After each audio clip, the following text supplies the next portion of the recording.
Les musulmans lavent leur corps très souvent dans des situations spécifiques. Du coup, nous terminons toujours nos échauffements 2 minutes en avance pour laisser le temps à nos joueurs musulmans comme Mané et Salah de se laver avant le match comme le demande l'islam. Ça ne me pose aucun problème de leur donner ces 2 minutes pour leur laisser le temps de faire quelque chose d'absolument primordial pour eux. J'adore aussi le fait d'avoir une équipe autant multiculturelle. Je dirais qu'avoir d'aussi bons ambassadeurs de la religion musulmane dans notre équipe est vraiment quelque chose de génial. Salah est un modèle dans tant de domaines différents. C'est vraiment sympa de l'avoir. Non seulement lui, mais aussi Sadio Mané, parce que les deux sont des musulmans qui vivent leur religion de la même manière. Dans un monde où ces choses-là sont très souvent discutées d'une manière dangereuse ou d'une manière où vous pensez qu'ils sont tous comme ceci ou tous comme cela, et nous savons que ce n'est pas vrai. C'est bien d'avoir quelqu'un autour de nous qui est plein de joie et plein d'amour. Oui, Jürgen Klopp a une nouvelle fois montré que c'était un coach et un homme absolument génial. L'entraîneur allemand aime profondément ses joueurs et les respecte plus que tout au monde. It's fantastic. It's exactly what we need in these times. That's how it is.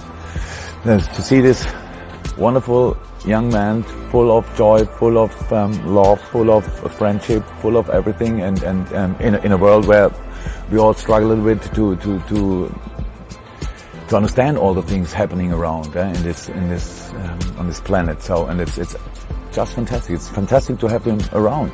We have typical things before a game. He's Muslim and he is doing all the things what Muslims are doing before a game, washing procedures and stuff like that. So we come a minute or 2 minutes earlier in the dressing room that he can be ready for the game. Like Sadio, by the way, that's completely normal in a team, and that's how in an ideal world the world would work.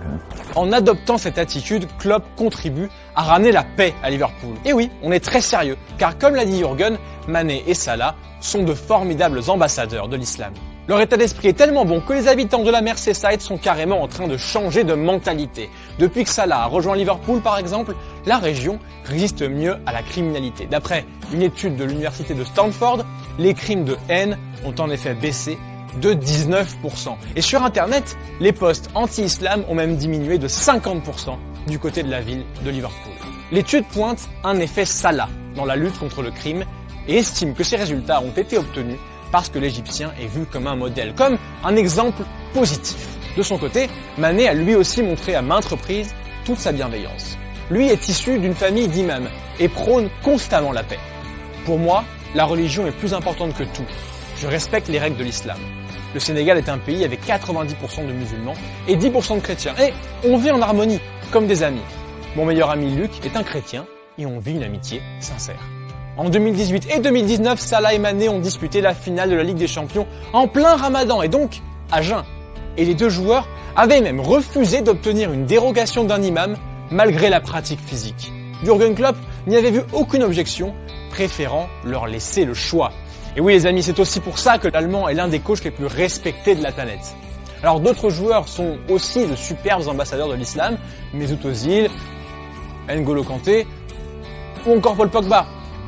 Ces joueurs nous rappellent constamment que l'islam est une religion de paix et que l'on peut tous vivre ensemble en harmonie.